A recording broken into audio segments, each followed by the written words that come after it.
Halo pemirsa, selamat berjumpa kembali dalam program Jurnal Yuji yang akan memberikan informasi seputar berita terhangat dan teraktual pada hari ini.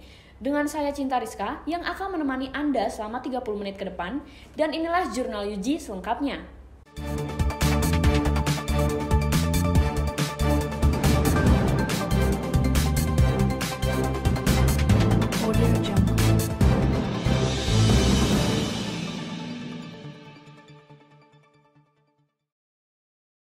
Pemirsa, belakangan ini sedang marak terjadi malingan berkedok leasing di sejumlah wilayah Tangerang yang meresahkan para warga sekitar. Modus yang digunakan pelaku ialah mengaku sebagai pihak leasing yang sedang bertugas dengan mengejar serta menuduh target korban atas masalah dan tunggakan pada angsuran sepeda motor yang dinaikinya. Tak berhenti di situ, pelaku juga memaksa korban untuk menandatangani surat keterangan palsu yang telah dibuatnya. Diketahui kejadian ini bermula terjadi pada Aisyah, salah satu mahasiswa yang sedang melintas di kawasan Palam Semi, Kabupaten Tangerang, Kamis 6 Oktober lalu. Korban menaiki sepeda motor Matic Yamaha Aerox yang merupakan salah satu incaran bagi para pelaku. Korban mengaku bahwa ia menyadari terdapat dua pelaku mengikuti tepat di belakangnya. Korban memilih untuk berhenti di sebuah minimarket dan meminta bantuan kepada orang sekitar. Pelaku pun menyodorkan sebuah kertas yang berisi surat keterangan palsu mengenai penyitaan sepeda motor yang diakui berasal dari leasing. Korban yang kemudian dibantu warga untuk menolak modus pelaku membuat pelaku menyerah dan meninggalkan lokasi. Kasus yang marak terjadi di Indonesia ini belum mendapatkan penanganan lebih lanjut dengan alasan jumlah kasus yang terus meningkat setiap bulannya. Baik, kita ke kabar lain pemirsa, pengguna KRL yang terus bertambah mengakibatkan terjadinya kepadatan di Stasiun Manggarai, Jakarta. Bagaimana situasi terkini di Stasiun Manggarai? Sudah ada rekan kami, Tiara Kuswara di sana. Selamat siang Tiara, bagaimana kondisi kepadatan Stasiun Manggarai saat ini? Baik, terima kasih Cinta. Pemirsa, saat ini saya sedang berada di Stasiun Manggarai, Jakarta Selatan, terlihat pada pukul 6 sore waktu setempat. Para pengguna kereta pasti tahu betul seberapa mencekamnya situasi di dalam KRL dan stasiunnya pada jam pergi dan pulang kantor. Seluruh gerbong kereta penuh hingga sesak dan hampir tak ada celah. Penumpangnya pun saling berhimpitan, bahkan menggerakkan tubuh saja pun rasanya sangat sulit. Suasana miris juga terpantau ketika banyak penumpang yang memadati peron-peron sambil menunggu KRL-nya akan ditumpangi merapat ke stasiun. Kini kereta api Indonesia Komuter tidak lagi memberlakukan jarak tempat duduk. Keputusan ini membuat para pengguna khawatir bahwa KRL akan selalu dipadati oleh penumpang, sehingga membuat para pengguna KRL harus selalu menggenggam pegangan yang tersedia agar posisinya tidak bergeser.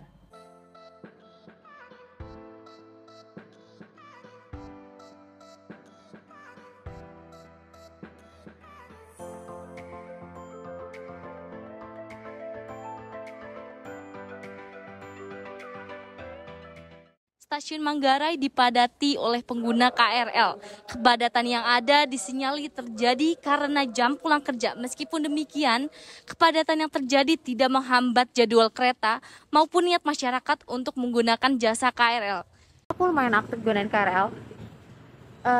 Terganggu nggak terganggu sih lumayan, karena kan mau gimana lagi ya, karena kita kan gunain KRL ya udahlah, yang penting nggak ini aja sih, nggak ada kejadian-kejadian yang aneh gitu aja.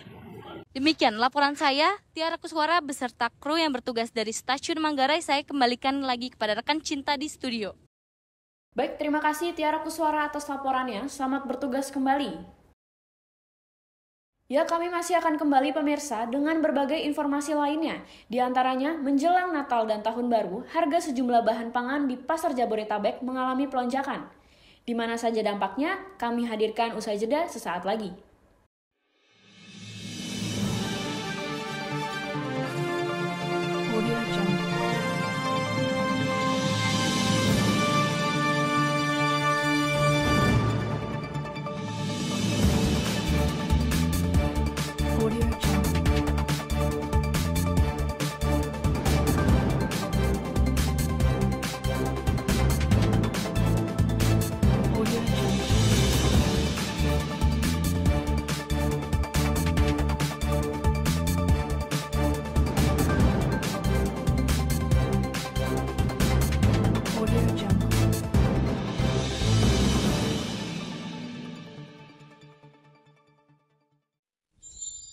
Hai guys, ayo berpikir jernih.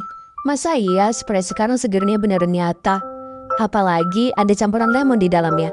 Cobain aja deh. Tapi nyatanya susah. Menurut kamu info ini gak penting? Faktanya, kamu udah nontonin iklan ini selama lebih dari 20 detik. Dan sekarang, kamu jadi haus dan pingin minum Sprite. Karena Sprite nyatanya nigeri.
Ya, terima kasih. Anda masih kembali bersama kami di Jurnal UJ.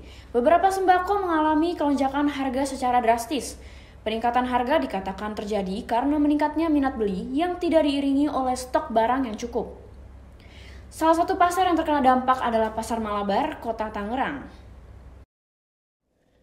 Menjelang perayaan Natal dan Tahun Baru 2023, sejumlah komoditas pangan mengalami kenaikan harga secara drastis. Meningkatnya minat beli untuk memenuhi kebutuhan hari raya ternyata tidak diiringi dengan stok barang yang cukup. Hal inilah yang mengakibatkan terjadinya kenaikan harga barang. Telur yang merupakan bahan pangan pokok sehari-hari juga tidak luput dari pelonjakan harga. Melonjaknya harga telur mengakibatkan beberapa pedagang mengalami penurunan omset penjualan. Meskipun demikian, hal ini tidak membuat konsumen enggan membeli telur.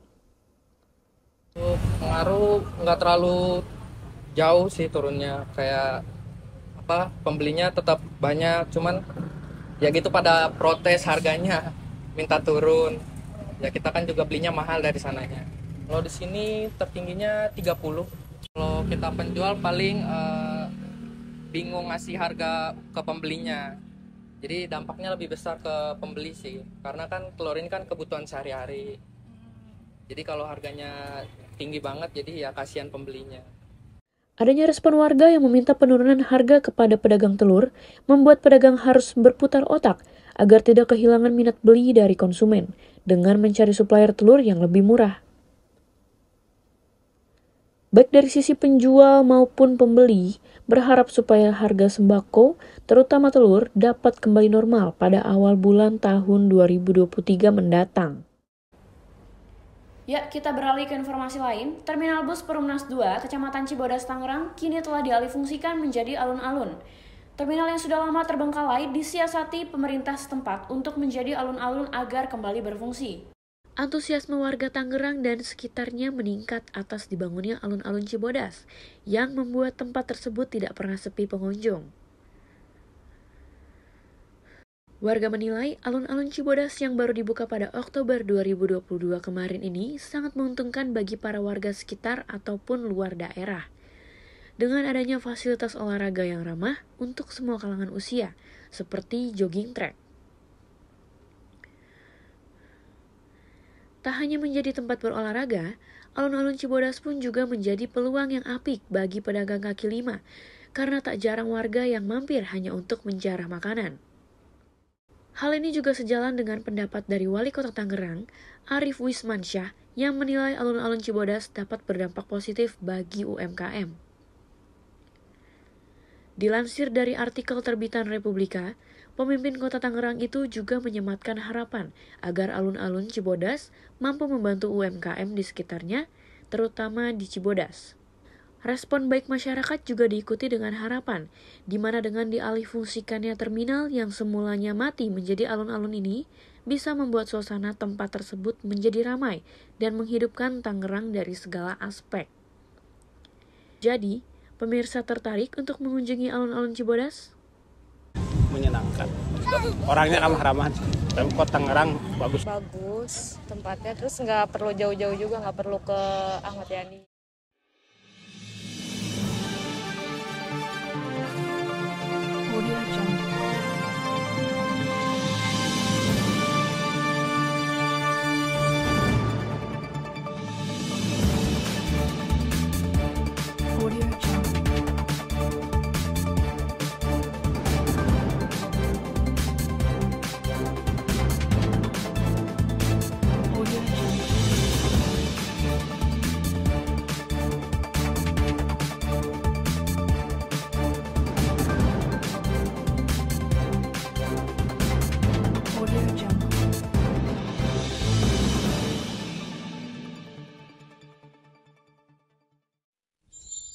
Hai guys, ayo berpikir jernih.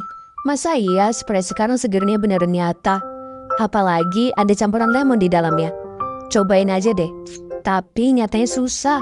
Menurut kamu info ini gak penting? Faktanya, kamu udah nontonin iklan ini selama lebih dari 20 detik. Dan sekarang, kamu jadi haus dan pingin minum Sprite. Karena Sprite nyatanya nyegerin.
Ya, kembali lagi di Jurnal UG.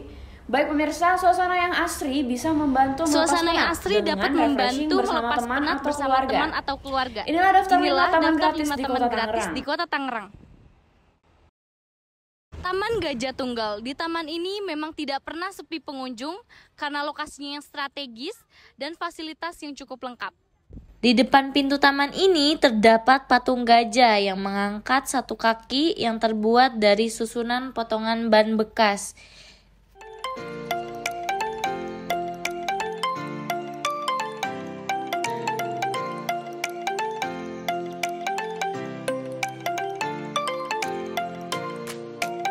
Mulai dari permainan, wahana, food court, area olahraga, musola, dan berbagai macam fasilitas lainnya.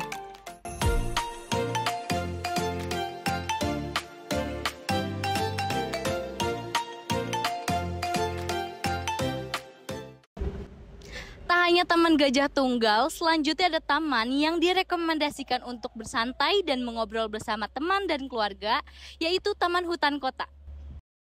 Taman yang dikembangkan oleh Dinas Pertanaman ini dibangun tepat di depan gedung Satpol PP di Jalan Daan Mogot.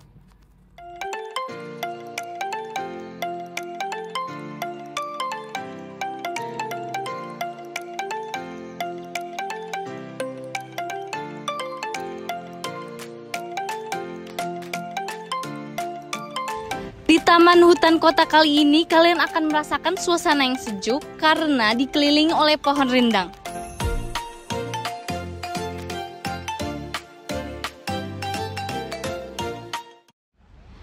Selain itu ada taman unik lainnya, yaitu taman potret atau bisa disebut dengan taman selfie. Di taman ini kebersihannya cukup terjaga dan sangat cocok buat dijadikan tempat mengobrol dan bersantai bersama teman dan keluarga. Taman ini terletak di Jalan Sudirman, tepatnya di seberang Tangerang City Mall. Taman ini pun dilengkapi dengan fasilitas free wifi, area parkir, kamar mandi, tempat makan, dan berbagai macam fasilitas lainnya. Taman elektrik. Taman ini dibangun tahun 2009 yang berlokasikan di depan halaman gedung pusat pemerintah Kota Tangerang. Keunikan dari taman ini adalah terdapat banyaknya lampu kelap-kelip dari berbagai aneka warna yang dihidupkan hanya saat malam hari. Di taman ini sangat cocok dijadikan tempat bersantai ketika akhir pekan bersama pasangan, teman, atau keluarga.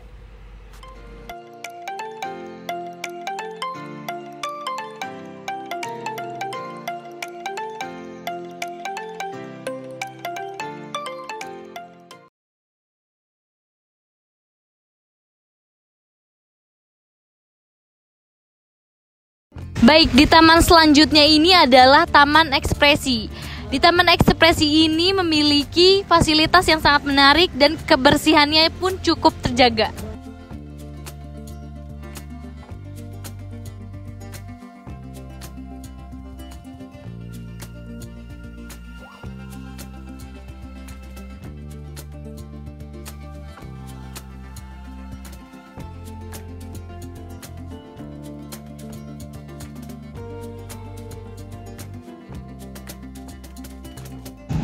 Baik, itulah rekomendasi 5 taman gratis di Kota Tangerang yang bisa dijadikan referensi bagi pemirsa untuk menghabiskan waktu bersama keluarga, pasangan, atau teman. Saya Tiara Kuswara pamit undur diri. Cinta Rizka kembali ke studio. Masyarakat Indonesia mana yang tidak tahu tentang gorengan? Salah satu kudapan yang paling banyak diminati oleh semua kalangan di Indonesia ini memang mampu membuat Anda ketagihan. Walaupun demikian, kenikmatannya ternyata tidak diikuti dengan dampak baik untuk tubuh. Namun, adakah cara untuk membuat gorengan menjadi lebih sehat bagi konsumennya? Mari simak berita berikut ini. Nah, pemirsa Jurnal UG, siapa di sini yang penggemar berat gorengan? Kudapan yang harganya bisa dibilang terjangkau untuk semua kalangan ini memang digemari oleh hampir semua orang. Cara membuatnya yang mudah, bahan yang sederhana, dan rasanya yang lezat mampu membuat siapa saja yang memakannya ketagihan. Namun, kelezatan gorengan tidak diikuti dengan dampak baik bagi tubuh. Cukup banyak bahaya yang mengintai jika mengonsumsi terlalu banyak gorengan. Contohnya adalah menyebabkan obesitas, meningkatkan risiko terkena diabetes tipe 2, memperbesar risiko munculnya kanker, meningkatkan kadar kolesterol dalam darah, dan merusak fungsi otak.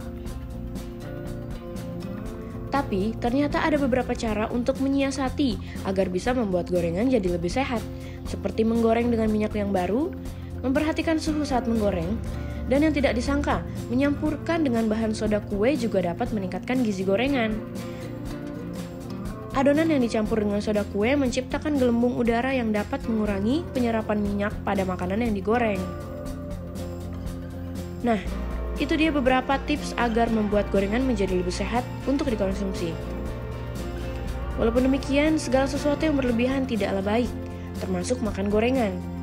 Tidak hanya sebagai kota bisnis, Tangerang juga memiliki ragam makanan tradisional legendaris. Daging, informasi ini juga menjadi penutup kebersamaan kita di Jurnal UG hari ini. Tak bosan mengingatkan, bagi Anda yang mempunyai informasi menarik, dapat berbagi dengan kami lewat akun Twitter kami di @official.ugnews. Akhir kata, saya Cinta Rizka beserta kru yang bertugas pamit undur diri. Terima kasih atas perhatiannya. Selamat siang. Pemirsa, waktunya tepat sekali nih buat kita makan siang. Kira-kira kita akan mencicipi apa ya? Oke, baik. Karena lidahnya masih Betawi banget, saya akan merekomendasikan tempat makanan khas Betawi yaitu laksa yang ada di Kota Tangerang. Ikutin yuk!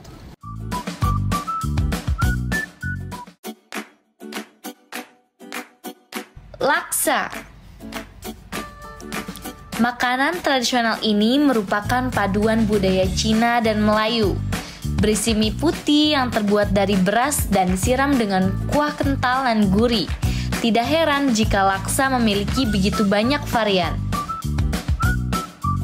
Kawasan kuliner laksa ini lokasinya di ujung Jalan Muhammad Yamin Babakan. Lapak yang kami datangi ini adalah lapaknya Pak Atin Brewok yang sudah menjadi langganan kami para pecinta laksa. Sejak tahun 2005 lah. Bahannya yang satu dari tepung beras. Ya, menunya ada ayam kampung sama telur.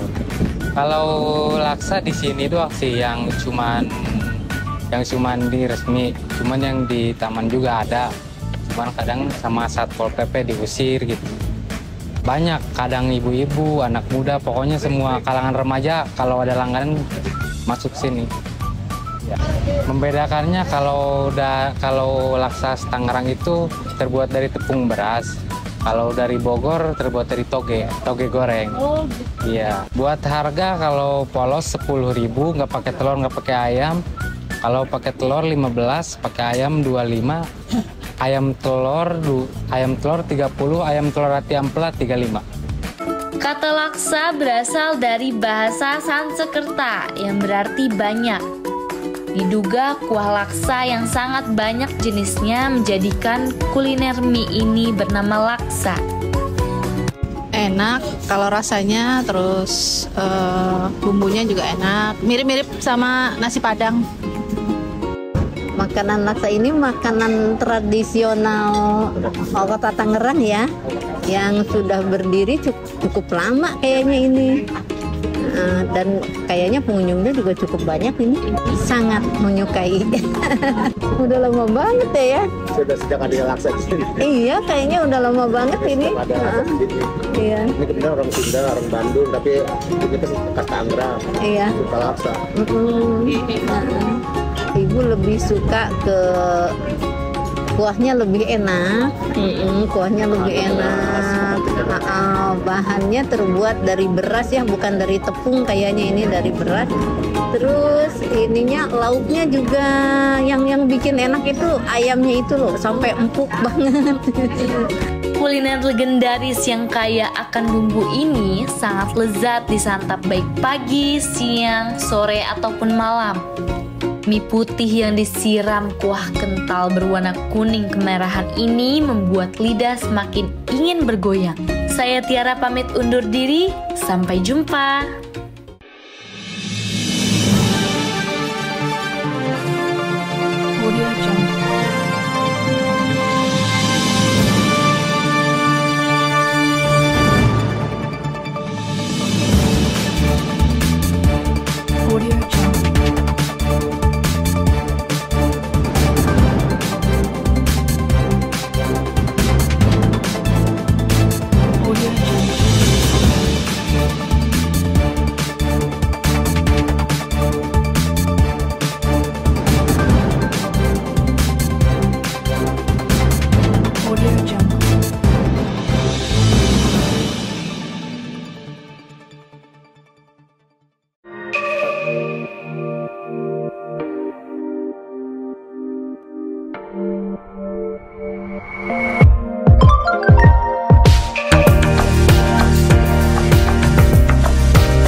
Hai guys, ayo berpikir jernih.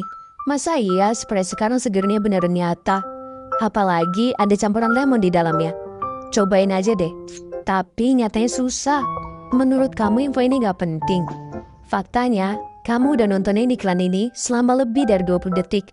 Dan sekarang, kamu jadi haus dan pingin minum Sprite. Karena Sprite nyatanya nigger.